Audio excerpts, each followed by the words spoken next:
नमस्कार, स्वागत है आप सभी का हमारे चैनल इन्फो डेली हब में। आपको बता दें कि पिछले 2 दिनों से पड़ रही गर्मी ने अपने तेवर दिखा दिए हैं। दोपहर में चल रही गर्म हवाओं में बाहर निकलना मुश्किल हो गया है। लोगों को मजबूरी में बाहर निकलना पड़ रहा है। वहीं गर्मी के कारण अस्पताल में मरीजों की संख्या भी बढ़ने लगी है। पिछले 2 दिन से गर्मी प्रकोप लगातार बढ़ता जा रहा है, जिसके चलते बाजारों से रौनक गायब हो गई है। ऐसे में लोगों के लिए बाहर निकलना मुश्किल हो रखा है। लोग मजबूरी में घर से बाहर निकल रहे हैं और उन्हें पेय पदार्थ का सहारा लेना पड़ रहा है। गन्ने का जूस पीने आए लोगों ने बताया कि गर्मी अधिकतर है। गर्मी से बचने के लिए गन्ने के रस का सेवन कर रहे हैं। पेय पदार्थों का गर्मी में अत्यधिक सेवन करना चाहिए। आपका नाम? मेरा नाम तो सिंह है जी। मैं यही लोकल वाले का जाने वाला हूँ। तो गर्मी बहुत बढ़ने लग गई है। खाना सोचा सवेरे काम निकाले तो इसके बाद तो बहुत ज़्यादा टेम्परेचर हो जाएगा। तो आपको सुबह शाम ही करते निकला जाएगा। तो आपके सामने है, देखो पेय पदार्थ पी रहे हैं, गन्ने का जूस पी रहे हैं, यही बता रहा है। और आगे चलते आराम से बैठेंगे। तो लोगों को यही कहना चाहते हैं कि गर्मी बहुत बढ़ने लगी है, तो गर्मी से बचो जितना हो सकता है। अगर जरूरी हो तभी घर से बाहर निकले, वरना नहीं। मेरा नाम अनिल कौर है।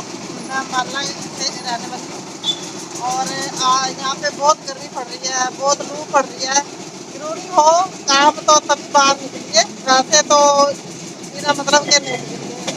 और ठंडा पानी वगैरह, नींबू पानी वगैरह ज़्यादा से ज़्यादा दें, अपने बच्चों की केयर करें। गर्मी के कारण मरीजों की संख्या भी अस्पताल में लगातार बढ़ती जा रही है, क्योंकि लू लगने से पेट खराब, दस्त या पानी की कमी जैसी समस्या हो जाती है। जरूरत पड़ने पर ही घर से बाहर निकले। यदि निकलते हैं तो अपने आप को पूरा ढक कर निकले। सिविल अस्पताल के senior medical officer of Sanjeev के गोयल ने बताया कि जरूरत पड़ने पर ही घर से बाहर निकले। ज़्यादातर अपना काम सुबह या शाम के समय ही करें और पेय पदार्थ का ज़्यादा प्रयोग करें, जैसे गन्ने का जूस, नींबू पानी जैसे पेय पदार्थ ज्यादा ले। बाहर निकलते समय सर ढक कर निकले। सर, लू का टेम्परेचर बहुत ज़्यादा बढ़ रहा है, इससे हमें कैसे एहतियात बरतनी चाहिए, किन चीज़ों का सेवन करना चाहिए जिससे कि हम लू से बच सकें? जैसे कि हमें पता है कि अभी जो 5-6 दिन से है गर्मी बहुत ज़्यादा पड़ रही है, जिसको कि हम लू बोल देते हैं। तो इसमें है कि पेशेंट को हम सभी को पेशेंट्स को ही नहीं, हम सभी को लिक्विड डाइट ज़्यादा से ज़्यादा लेनी चाहिए। पानी है, मतलब कम से कम 2.5 से 4 लीटर तक पानी पीना चाहिए। और जैसे नींबू पानी है, कोकोनट वाटर है, कोई जूस है, ओआरएस है, ग्लूकोन डी है, मतलब किसी भी फॉर्म में हमें लिक्विड ज़्यादा से ज़्यादा लेना चाहिए। दूसरा ये है कि जैसे हमें पता है कि दोपहर को टेम्परेचर ज़्यादा होता है, बहुत अत्यधिक गर्मी होती है, तो सभी को चाहिए कि जितना पॉसिबल हो अपने जो भी काम है मॉर्निंग और इवनिंग में करें। दोपहर के टाइम कम से कम बाहर निकला जाए। अगर हमें बाहर निकलना पड़ भी जाता है तो प्रॉपर अपना सिर वगैरह ढक के रखें।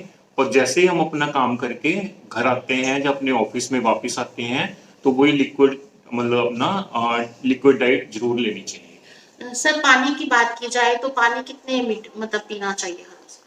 पानी देखो, वैसे तो हर किसी का अलग अलग होता है। जैसे कोई डिजीज है, मान लो कोई हार्ट डिजीज है, कोई किडनी की डिजीज है, तो उनको हम कहते हैं कि कम पीना चाहिए।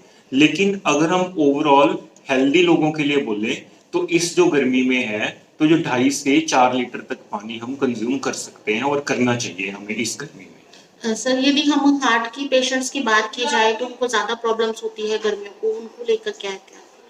उनको अपना टाइम टू टाइम अपना चेकअप करवाना चाहिए, मेडिसिन रेगुलर लेनी चाहिए। और जो भी इंस्ट्रक्शंस हैं गर्मी के रिलेटेड, मान लो जैसे हम मान लो पानी, हर पेशेंट का मैं आपको बता रहा हूँ कि पेशेंट टू पेशेंट वेरी करता है। कोई हार्ट फेलियर का पेशेंट है तो उसमें हम कम बोलते हैं पानी पीने को। अगर कोई जनरल पेशेंट है, मान लो कोई सीएडी है जिनके स्टंट वगैरह डले, तो उनको हम कहते हैं कि आप नॉर्मल पानी ले सकते हो। तो जैसे ही उनके डॉक्टर एडवाइस करते हैं उन्हीं के हिसाब से काम करना चाहिए। रेगुलर चेकअप जरूर करवाना चाहिए अपना। डॉक्टर साहब, जैसे कि देखा जाता है कि भाई चक्कर आ जाते हैं लोगों को गर्मियों में, घूमने में एकदम चक्कर आ जाते हैं, या कोई खून टेस्ट कराते हैं तब चक्कर आ जाता है, तो उस स्थिति में क्या करना चाहिए? वो भी इसी कारण से होता है क्योंकि जैसे गर्मी में कोई घूमता है तो बेसिकली डिहाइड्रेशन हो जाती है बॉडी में। बॉडी में डिहाइड्रेशन का मतलब है कि पानी की कमी हो जाती है। तो जो हार्ट है उसने ब्लड को सर्कुलेट करना होता है, तो ब्लड है जो कम पहुंचता है हमारे ब्रेन तक, तो इसलिए हमें एकदम से चक्कर आता है। तो उसके लिए हमें लिक्विड डाइट पे ही जोर देना है। ज़्यादा से ज़्यादा लिक्विड लेना है ताकि हमारे बॉडी में पानी की कमी ना हो। फिलहाल के लिए इतना ही। ऐसी तमाम खबरें जानने के लिए जुड़े रहे हमारे साथ और जाने से पहले चैनल को सब्सक्राइब ज़रूर कर लें।